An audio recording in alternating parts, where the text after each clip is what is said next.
Gets open for three. Dagger! The kick, and here it comes. Swing and a miss! And a World Series Game 7 winning Curly W is in the books. Washington Capitals are the 2018 Stanley Cup champions. You like that? You like that? I like that. You gotta like that, right? My approval ratings keep going up. Sorry to keep you waiting. Complicated business. Welcome into Defeating the Curse. My name is Joe. His name is Stevie. It's a two-man show. We have officially what's the word I'm looking for? Not transitioned. Transitioned? You probably did some transgressing. I did. I'm back from Florida. Listen, Florida, those are my people, man. Florida, that's my jam. We did something crazy, Stevie. We drove down to Florida.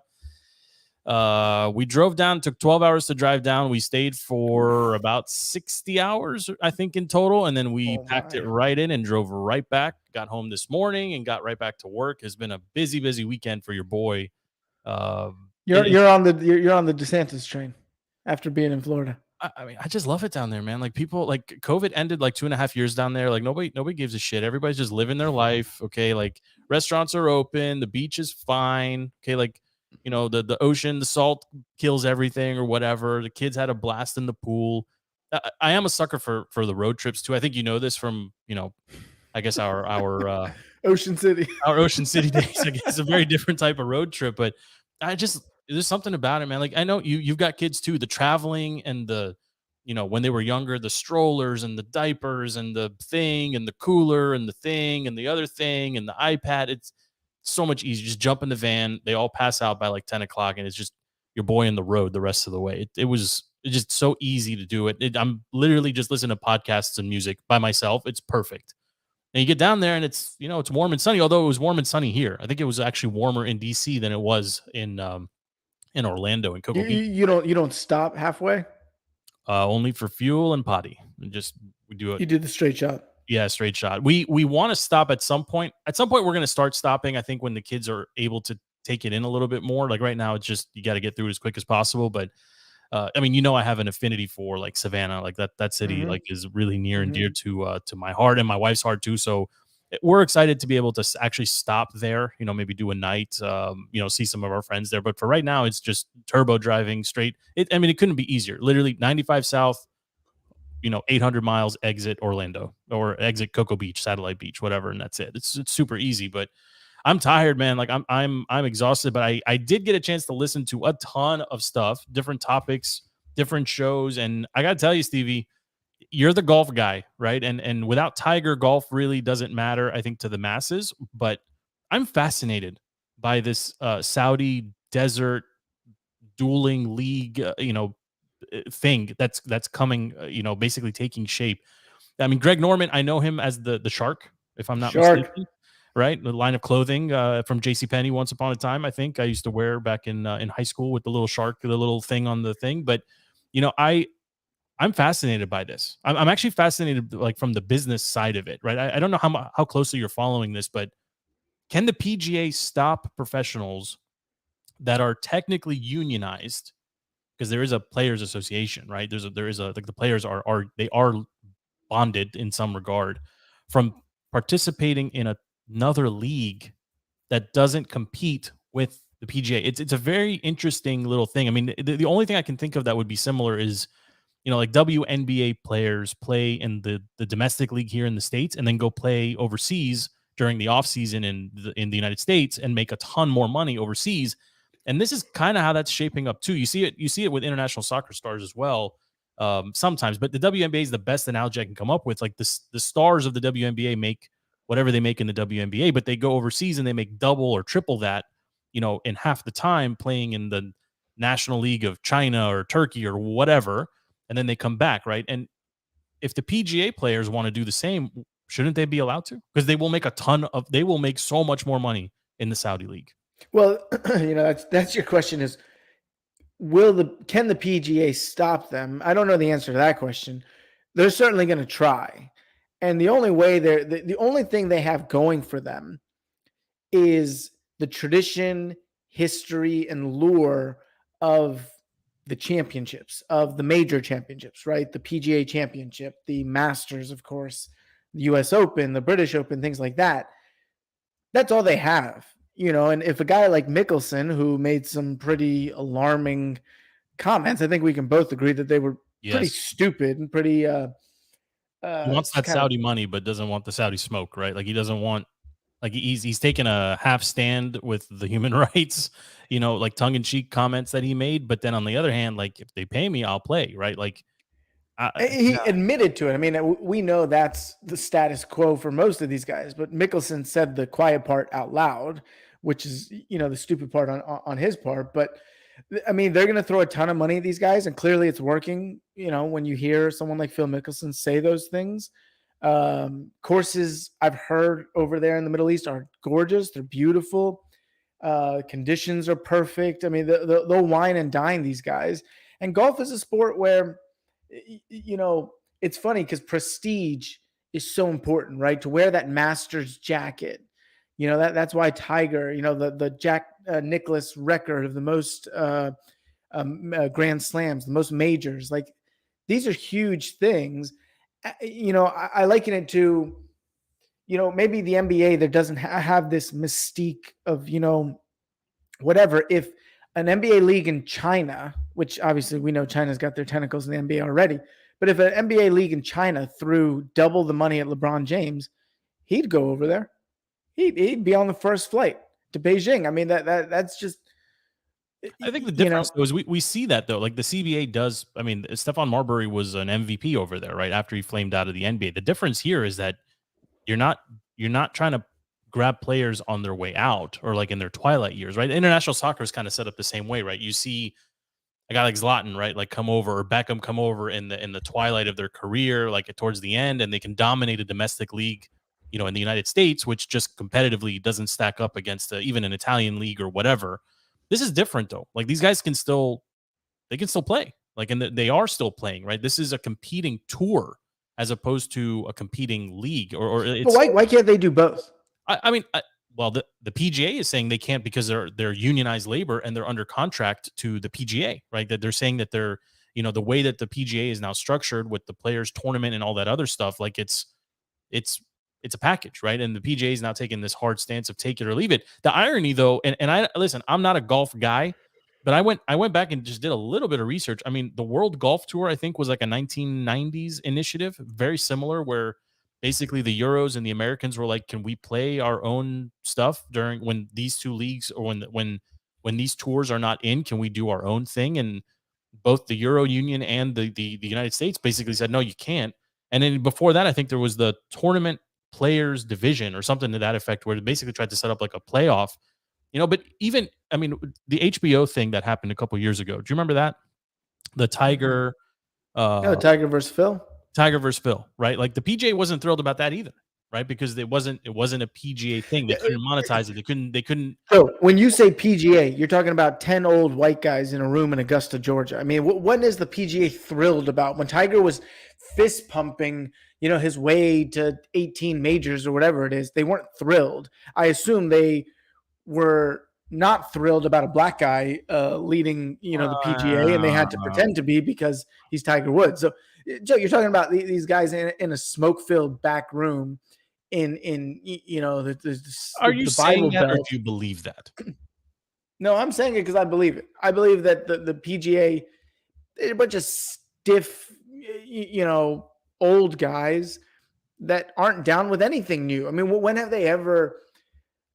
I mean, they've never been on like the cutting edge of anything. I mean, well, golf as a sport doesn't need to be on the. I mean, it's barely a sport, and It we could and I have be. debated that too, right? Like, if there's no defense, is it a sport, right? And this is kind of like, does it require skill? Yes, right. But is it a sport? Is it a sport? Yeah. If there's no I one, don't- if there's no, if I don't know. For me, like, there's something there, right? Like, I don't know. Is curling a sport? Is there defense in curling? Right? Like, That's such an arbitrary because there's no defense. Is I'm tennis a just saying, sport? like, well, yeah, you're competing. You're physically, literally competing against somebody else who's trying to beat you. In golf, it's you versus the course, which is fine, and I'm not taking it away from it. But there is no defense, right? And that's, I just hit a mental block every time this topic comes up. But I'm not debating whether or not it's a sport. I think it's fascinating that players on the tour want to play, obviously to earn more money. But as you said, there is an appeal that comes with the Saudi league or the Saudi course or the Saudi tour or whatever.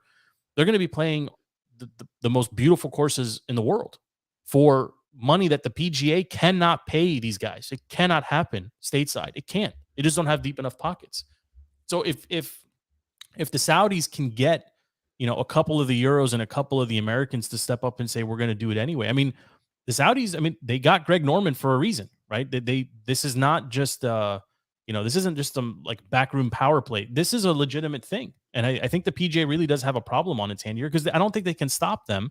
And what happens if you do? What happens if two guys do like actually opt out? To use your LeBron James analogy, what happens if LeBron, as a free agent, literally signs a deal to go play for the Shanghai Sharks?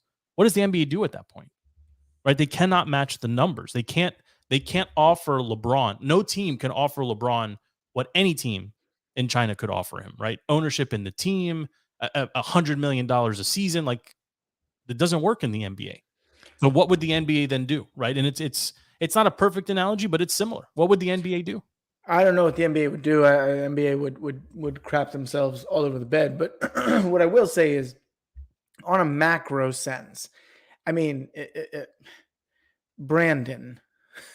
Okay. Guy. What I think we're seeing now is, 20 years ago, when you talk about MJ at his heyday, or 25 years ago, MJ at his heyday, the thought of anything happening outside of the United States would have been laughable, because the U.S. was the only great and greatest superpower in the world.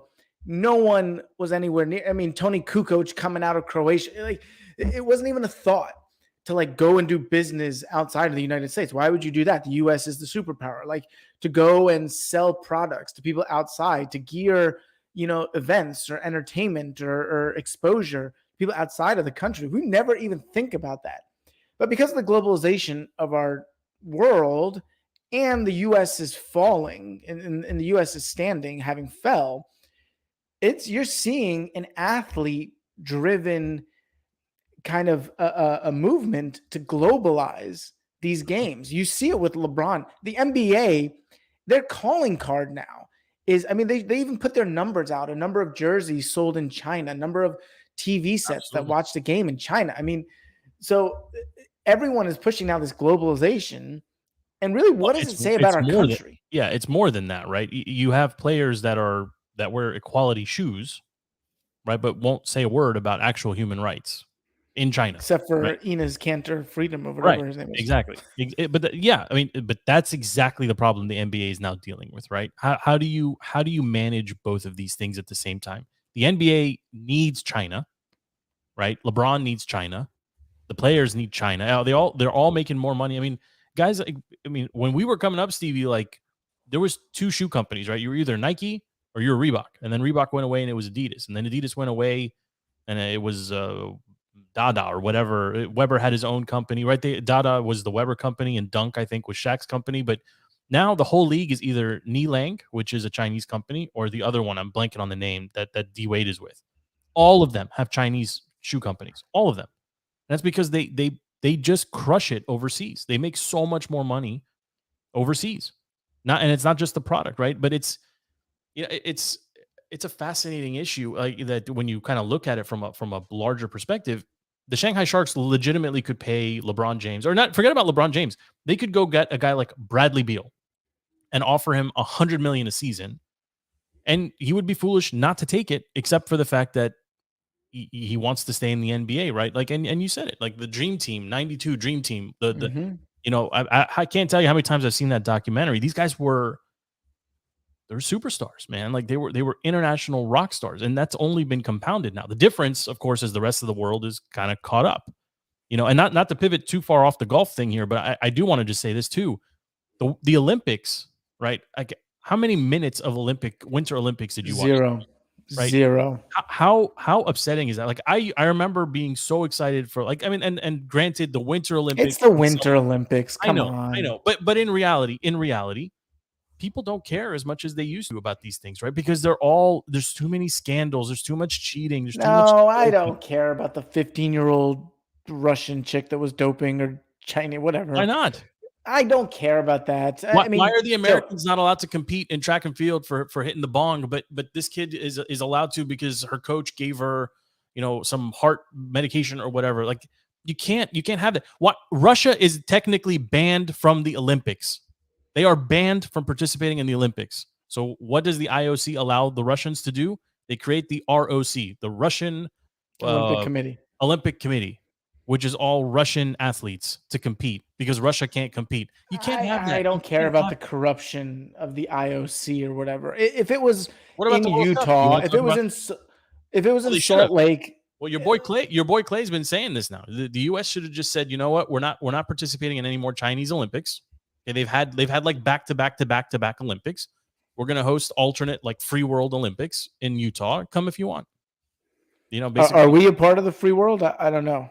He's got a point though. Like, why does China get everything? And why are they snowboarding in the middle of a desert? Like, it's weird. The whole thing is weird. I mean, if we want to get more off topic, we talk about that truck convoy coming to shut down 495. Oh, from Philly. Yeah. Ooh, I gotta get into the city early tomorrow. Yeah, I mean, if it's done strategically, Stevie, they could literally cripple it's not just DC. They could cripple the East Coast if they really wanted to. Right? But the Beltway in particular, I mean, listen, we're not old enough. I mean, you probably remember this. When we were in college, there was a group, I forget, I'm blanking on the name, but there was a group of guys that were basically paid, right? It was part of some political stunt, but they got on the Beltway. They went 4 wide, like literally they took up all the lanes and they drove the speed limit, and it shut down the freaking, it destroyed traffic for like a day and a half. They just kept driving around going the speed limit. If these guys come and actually park on the Beltway, yeah, man, it's game over. Like it's over. No, they'll get arrested within an hour. They'll be out. Okay, you can arrest 1 or 2 or 5. Look at what's happening in Canada. You can't arrest hundreds. Can't do it.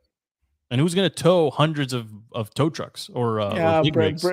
This is right up Brandon's alley. Okay, he'll take care of it. He's going to firebomb. What is he going to do? What's he going to do? He's going to send. He's got the Scranton. He's going to use the Scranton connections. What's he going to do? But it is fascinating, right? I mean, the people in Canada are they're beyond fed up. I mean, this is it is laughable, and not to get political here, but it's laughable that 2 years later, any government still thinks that they can just impose shutdowns at this point. Like, I think all of that is over, man. It's just, or maybe I'm just reinvigorated from spending a weekend in Florida. Maybe DeSantis country.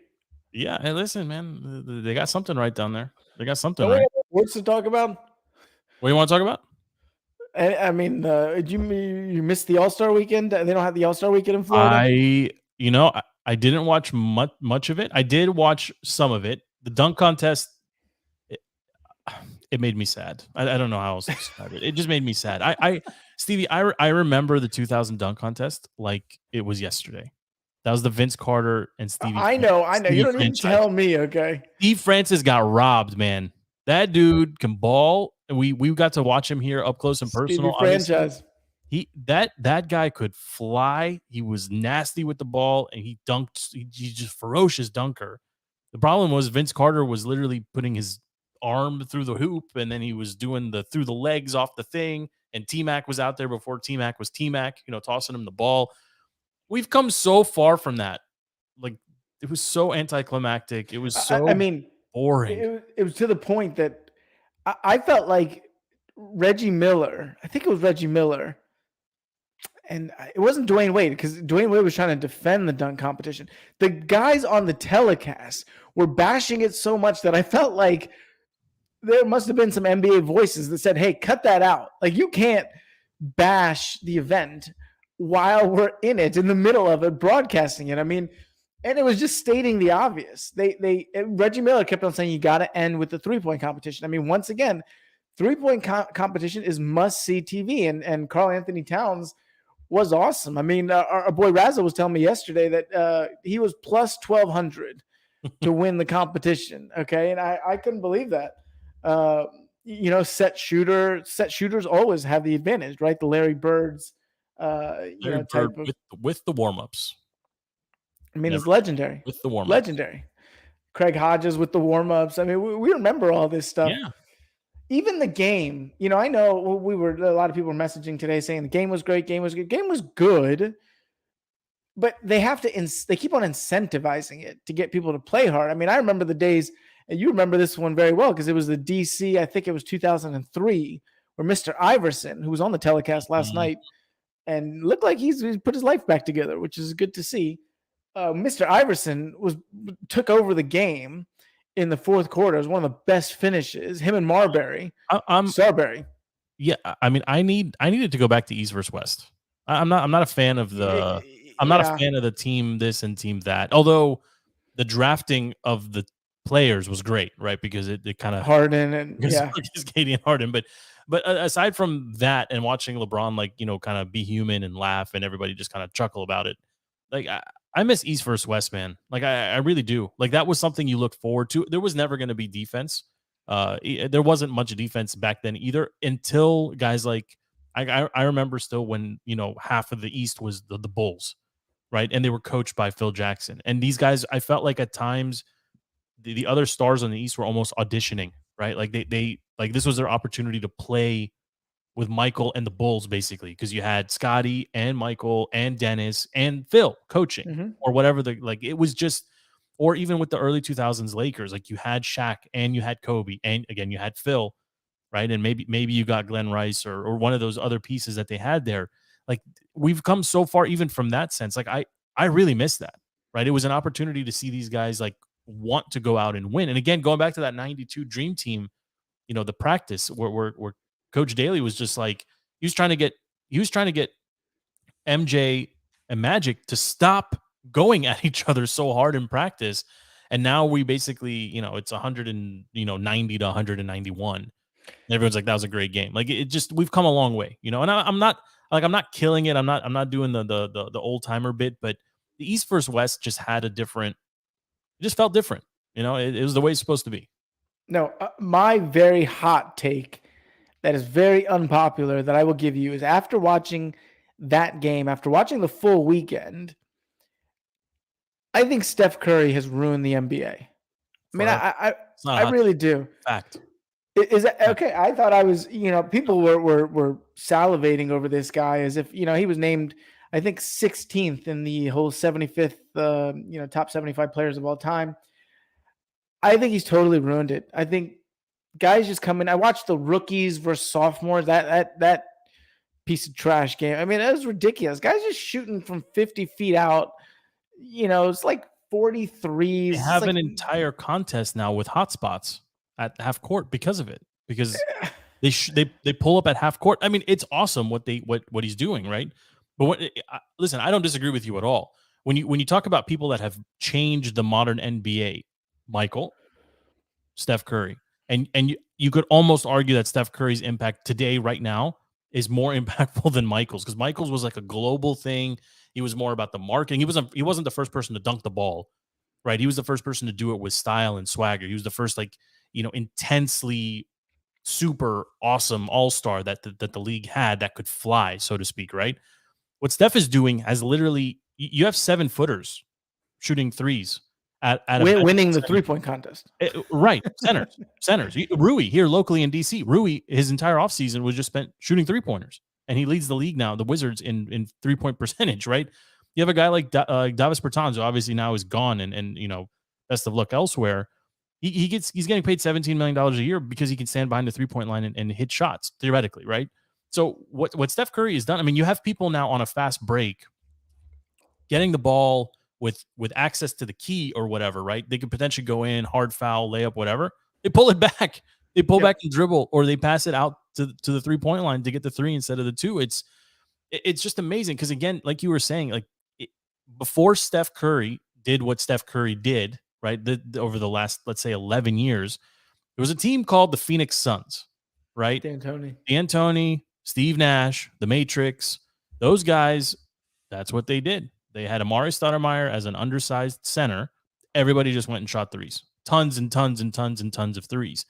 At the time, the league didn't like it didn't propel them far because they were the only team doing it. But now the entire team is doing it. Well, the two things about that is interesting is um, I think what they did was even based on analytics. If I remember, correctly, D'Antoni would do the analysis of if you shoot, 35% from 3-point range and, you give up 2 points, 2 points, 2 points, but then you get 3 point. I mean, like it's a wash essentially, or you come out on top.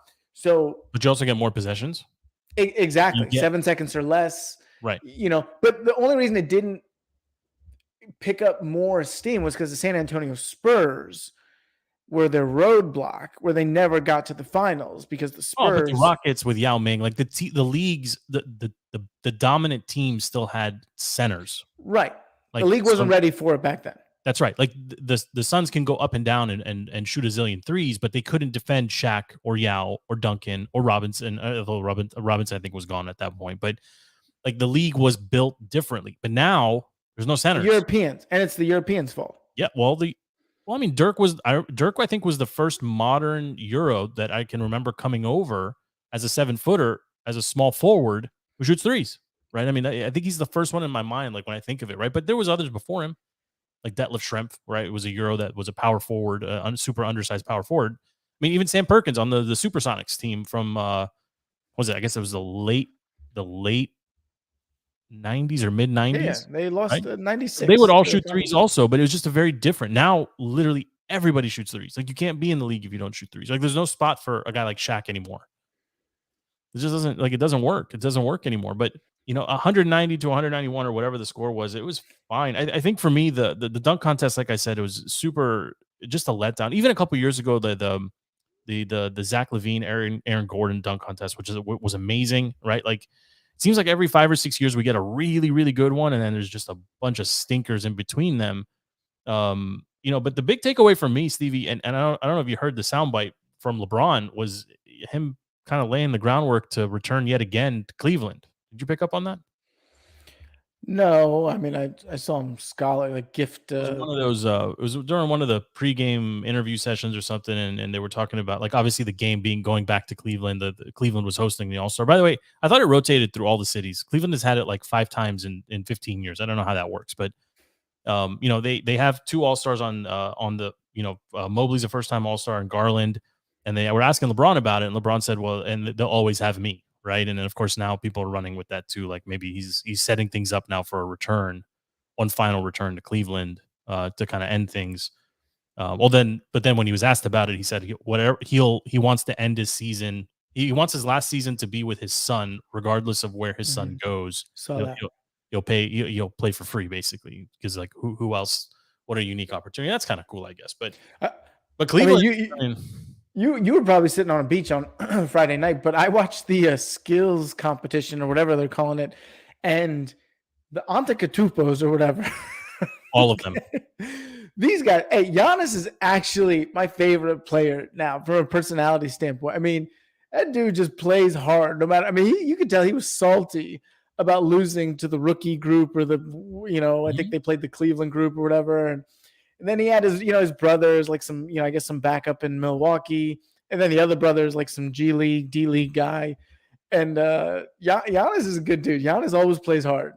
Yeah, he's not getting, ironically, he's a superstar who's not getting not enough primetime love for him, right? Like he's still not.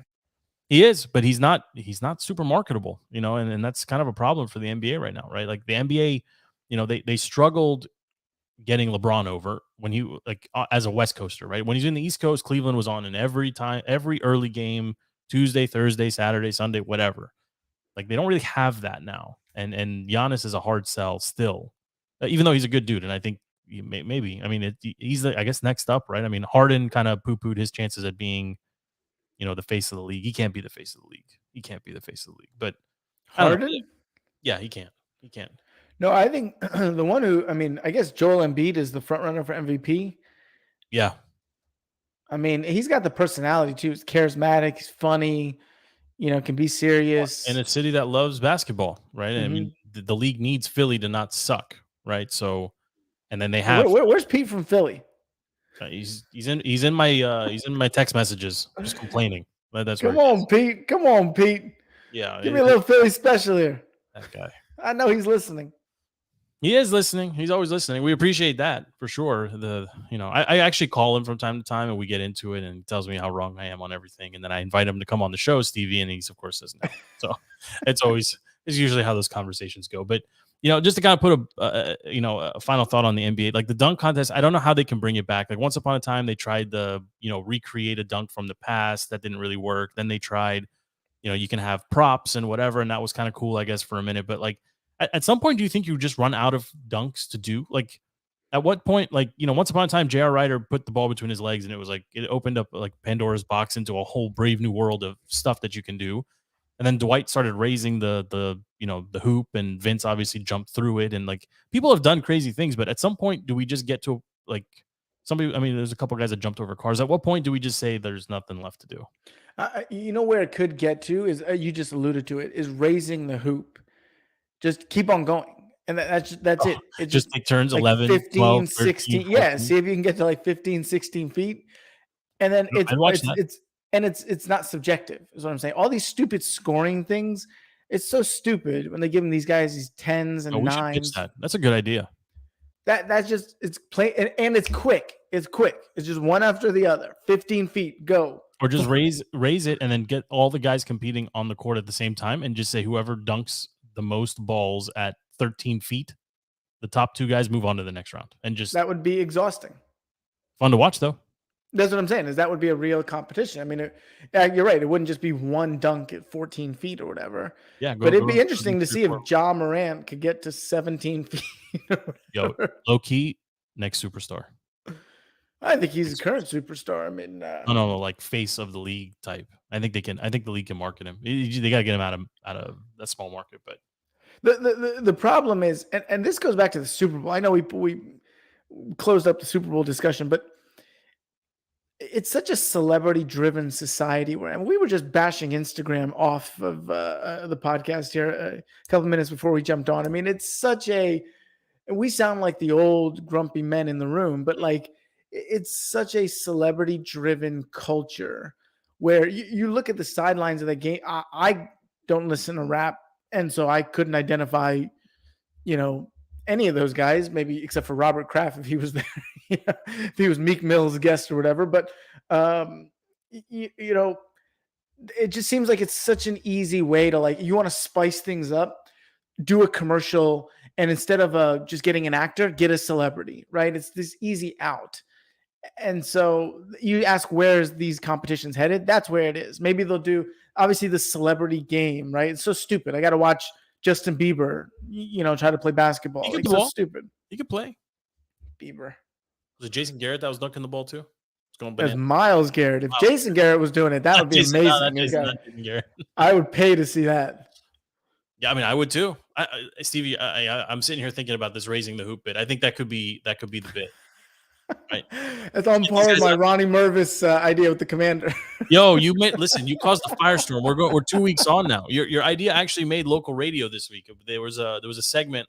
We're not gonna name which show, but there's definitely a segment. Somebody listened to this show and used your line on their show and did a whole thing about the local, zillionaires that could potentially buy the team. And hey, Mervis, yeah. I'll be in the market soon for a next engagement ring, and I'll get it from Mervis. I promise you. Okay. Well, when you go in there, talk to Ronnie. Talk to him. Yeah, I think your pitch was perfect, right? The season tickets will sell themselves, right? A little something for him and a little something for her, right? It just works out perfectly. Yeah, we got nothing else to talk about. Baseball's not happening. We got to talk about baseball. We got to talk about what the Nats attempted to do with your boy Juan Soto. They made a pitch. It was not received positively by Scott Boras and company, and that was it. That's all I got. Although my theory is that if no matter what they offered, Scott and Juan were going to say no matter what. So this is it wasn't a real offer. It was an offer, but not like a real offer. I think if you do the math on it, it puts him somewhere around like 17, 18 million a season or something in that range, right? Because it was over 13 years, if I'm not mistaken. But, what do they do from here is the question. Well, they got to lock him up. They got to lock him up. Yeah, let's just level set for anybody who wasn't following. A story came out that before the lockout happened, um, the Nats made a quiet hush offer to Juan Soto to extend him for 13 years, 350 million. So that's it's more. It's in like the 27 million a year range, which average annual value is nothing compared to some of these other guys, including Bryce Harper, Mike Trout. These guys are in the mid 30s, and so you're right basically on everything you just said. It was an offer that wasn't really an offer. I am pretty confident, having had coffee with Mike Rizzo a few times, that it was never meant to get out. It was never meant. Yeah, well, Mike doesn't like that stuff out. Mike doesn't. The Nats don't leak that stuff unless it's because it's strategic. embarrassing. Because it's embarrassing. But the Nats it's embarrassing, have been, you couldn't see the Nats doing this, Stevie, leaking it out, be like, look, hey, we tried. No, because that's not a real attempt, and everybody knows it's not a real attempt. Boris knows that. Everybody knows that. And so what it was, hey, there's a lockout about to happen. Maybe Soto will freak out and think the CBA is going to change dramatically. Players' ability to get contracts are going to change dramatically. So why don't we try to lock him in before the uncertainty of a lockout happens and take our shot and try to save about 100 million, kind of letting out my punchline for where I think he's going to land. And so I don't think they ever meant to get it out. Soto leaked it himself in an interview, I think with The Athletic or with another publication. So he's the one who outed the Nats. Nats never said anything about it. If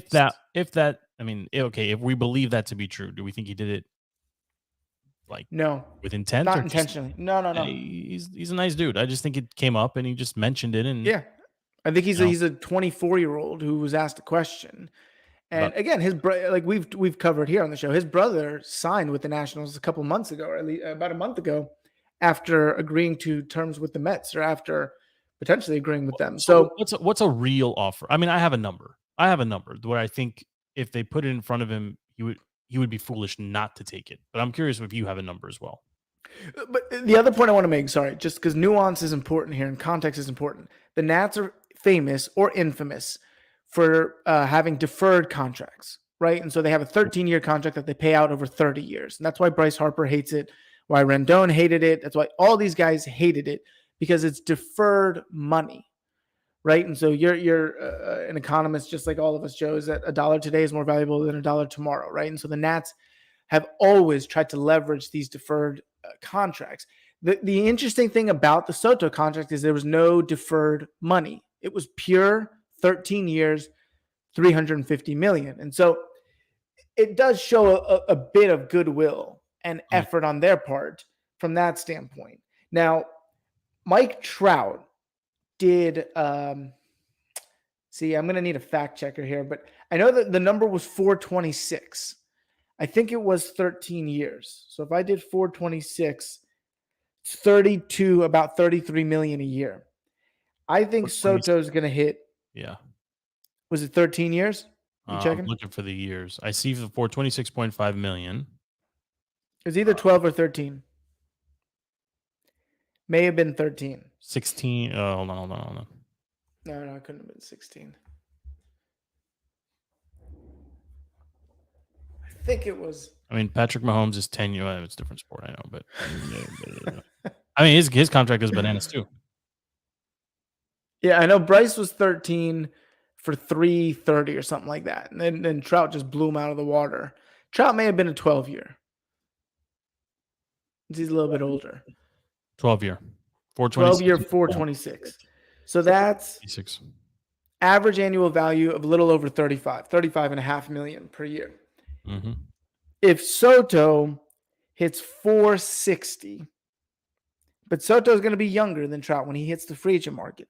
So if they give him 13 years, he's at 35.3 million average annual value, right on par with Trout, a little bit less, and he gets another year. So just tell me, what are you offering? You're Rizzo. You want this done. What are you offering? I offer 460 for 13 years. So I was going to say just 400 for 10. Why 13? Why does it need to be 13? Because he's younger. That He's gives, younger. isn't it? He's going to hit the free agent market. Yeah, he'll have 2 contracts in him instead of 1. But it's more money. Like I'm saying, if you want him to sign, just sign. Don't think you want, and you obviously you're dealing with Scott Boras as well. $40 million puts him way over everybody else. That's true. 400, 10 years, straight math. I think it's a more team-friendly contract to get him at the lower average annual value, of course, and lock him in for longer. Sure. Because he's going to be good for that many years. I mean, I don't disagree with you, but I just don't think he's going to jump on a 13. That's what Scott Boras does, right? He's looking at it and saying, well, if we can shorten the duration, right, then we can. If he's going to want his number, but he's going to want less years, right? Because that allows him to do one more, right? It's kind of like the A-Rod bit, right? A-Rod got 3 monster contracts during his career. But now again, Juan Soto is the exact, and we know this, is the exact opposite personality of a Bryce Harper. For Bryce, it was very important to set that record, which ironically, and what's funny about it is he said it for all of, I think, 2 days until Mike Trout blew him out of the water. But to get that bottom line number, that 330 as the highest paid contract was important for Bryce. Now, is it important for Juan to be the first $500 million contract, $500 million contract in sports? Maybe. I don't know him that well. It's important for Scott. I was going to say, okay, you're right. I mean, these guys are basically married at this point. There are teams that will come and pay it, right? If he puts up the numbers that you just mentioned, right? If he stays on par with what he's been doing so far in his career, he's worth it. Well, if he hit 500 mil over 13 years, he'd have a less average annual value than what you just offered him. Of course. What you just offered him is a massive contract. Yeah, which he would be foolish to not accept, right? Because no one's going to jump $5 million per. Like that's a huge jump, right? Like you said, Bryce was beat by $2 million. Not even actually, it's like one and change. I don't think the learners won't offer this. I think that's the bottom line. I think. Well, and that's the problem, right? And when we talk about the learners, this is what always comes up, right? I mean, the only player that has survived the learners and come out really, shiny on the other end is Zim. He's the only one, right? Look at the cast of studs that have come and gone because they couldn't get the contract structured properly. I mean, look at the Super Bowl. I mean, Strasburg maybe is the other one, right? Strauss is still here and he's still getting paid. But everybody else, they get to this point and the learners just don't want to pay. And it's I don't know. We should talk about Zim for a second too. I mean, I'll tell you, for me, I'll speak for myself. Like when DTC was first just kind of taking shape and it was just a dream and we're going to do this podcast and a website and we're going to see if we can get credentialed and blah, blah, blah. He was one of the first to actually talk to us, and he was all about I don't think we explained the name, but he didn't really care. He was a cool dude, man. Like we were out there during BP and he was just talking. Like he was totally fine. He was, just happy to chop it up with us. I think him and was it Jason Worth? Jason Worth, yeah. We were talking about everything. We were talking about Game of Thrones. We were talking about whatever. Jason Worth. We should get Jason Worth on the show right now. Okay, he's around. I think he's chilling in McLean. I've heard that his kid is playing up in McLean. Yeah, I mean, what was your reaction when Zim called it a career? Surprise, I would say. Again, because I did not expect him to announce his retirement, especially before, just from a baseball standpoint, they decided on the DH rule. Yeah. Because I think we probably talked about this, off camera, is that if DH moves to the NL, which we all know is coming, and I think is essentially settled science at this point, Zim could play for another 10 years. I mean, that guy can rake. I mean, he can hit the ball. He just can't field. He just can't throw. He just can't do anything. That's why they hide him at first base now. But, he could have had a really long career, relatively speaking, as a DH and as a productive DH. And so for him to call it quits, I think also Zim's a smart guy. He's obviously a UVA guy. I think he's a business guy. Obviously owns a Salt Line restaurant Unlike Joe down Gibbs, in super smart. super smart. He owns the Salt Line, which I know they just expanded to Arlington, restaurant down in Navy Yard. I think he's got some larger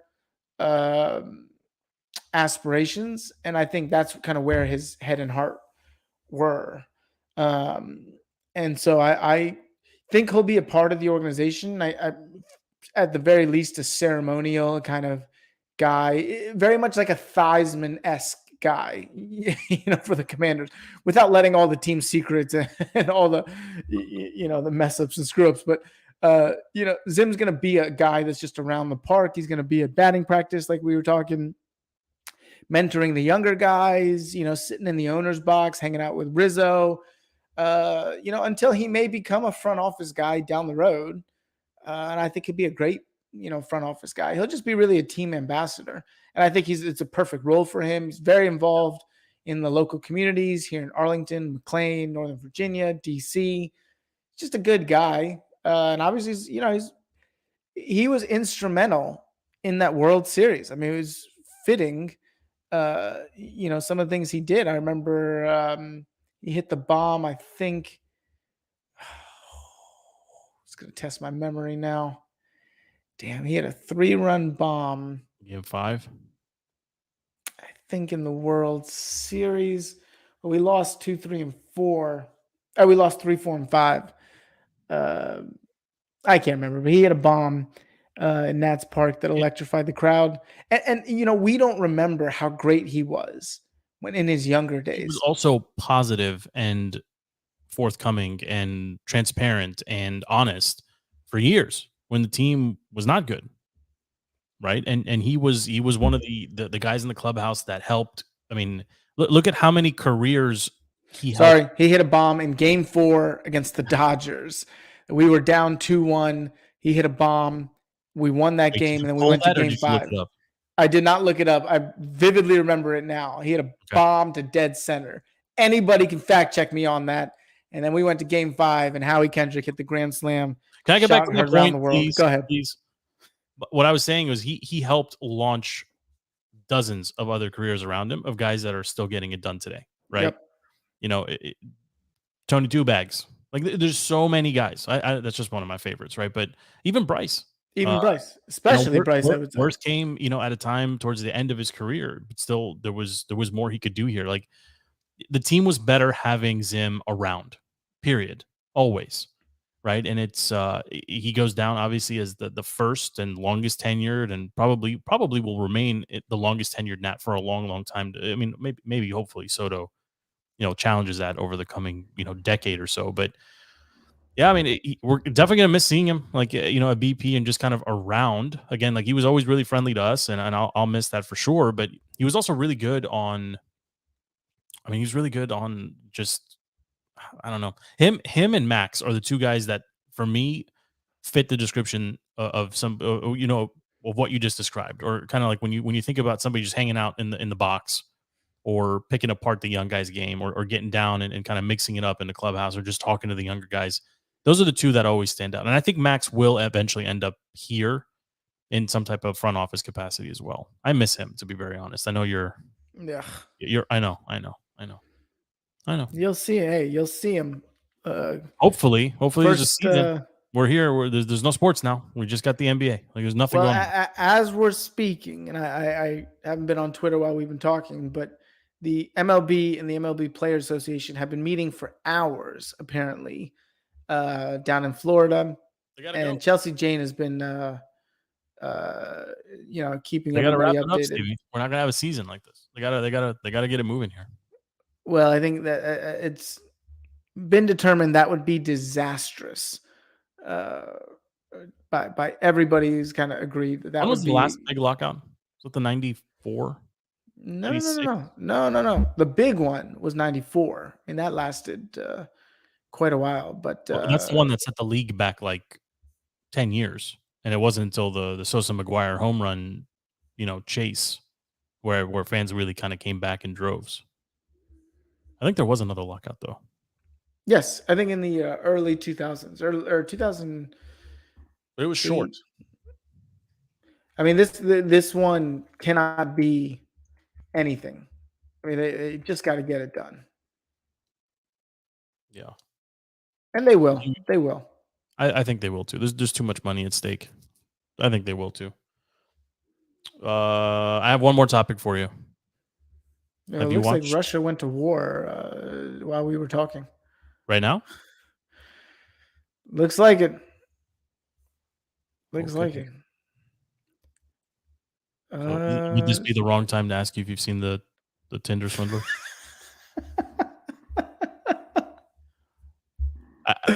Therein lies the problem with the American society. I didn't want to watch it, Stevie, but I couldn't turn it off.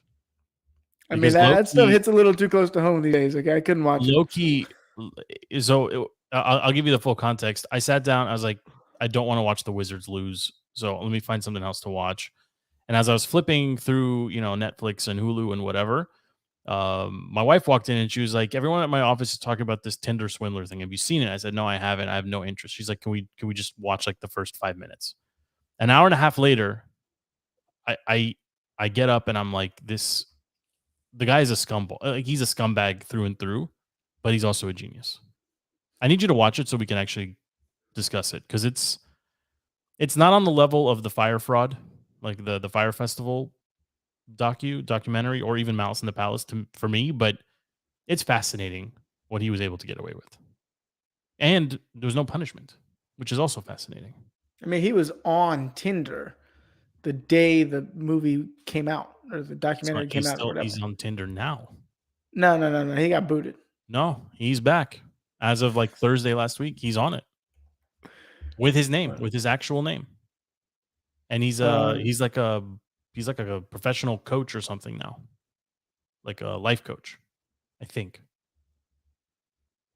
You need to watch it. I'm putting it on my list. Please. I need you to watch it. Any final thoughts, Stevie? Besides war? No, the world is falling apart. That's it. We're gonna end the show with that. Hopefully we can provide a little bit of a diversion from all the craziness. No, hey, I mean, we're not to get heavy here, but I know people are going through a lot of stuff, and so nice to come on here and take a break from there's a bunch of serious stuff, and we always acknowledge that, and we never pretend that that stuff isn't real, and there's a lot of people hurting, but we come here and try to have some fun and create a little diversion for people. It's well, and for ourselves too. I mean, it's for ourselves too. Amen to that. Too. Yeah. Okay. Well, until the next one then, Stevie. But look, you got to watch the Tinder Swindler. I need to break it down with you. I know LP and FP have seen it, but I need you to see it, because we need to have like a 3-4 person like roundtable discussion. I think Razzle's seen it already too, because I want to pose a question to the group, right? And maybe I'll put this out there now so everybody can start thinking of it. Who is one person in our social circle that we got it? Well? Yeah. Who's the one guy that could pull this off? I think we were talking about him before. I'm not going to say a name, but we were talking about somebody before we jumped off. I'd like to get that person. I'd like to get that individual at least to listen, or maybe put him in the green room so you can hear the show as it happens. But that's the question I'm going to throw out to you, to Razzle, to whoever else is on that show when we record. I think there's one front runner for Tinder Swindler. Somebody who could do it in our social circle, and it would be fascinating to kind of see if we all land on the same person. But anyway, for now, Stevie, let's put a bow on the show. My name is Joe. His name is Stevie. This is Defeating the Curse, DTC. You can find the show on every social media platform, on every podcast platform. Go ahead and give us a follow, give us a like. Thank you for hanging out with us. The show will be available immediately on wherever you get your podcasts. Also, check out the Contender Network. Big thanks to them for carrying this show live on Tuesdays and Thursdays, and for all their support, honestly, to help us get up and running and to expand our audience base. We really appreciate everything that the Contender Network has done. If you don't have the Contender Network on your phone, on your smartphone, just download it. Contender with a K, download it. Tons of local DC specific content, Chicago specific content, and national breaking news as well. Our buddy Bill Rowland hosts a show on the Contender. The DC Crossover podcast is on the Contender Network. There's quite a few DC specific people that you know, that you love, that you want to listen to, break down DC sports and DC happenings, including, of course, our show, Defeating the Curse. So until next time, thanks again for hanging out with us. For Stevie, my name is Joe. We are out.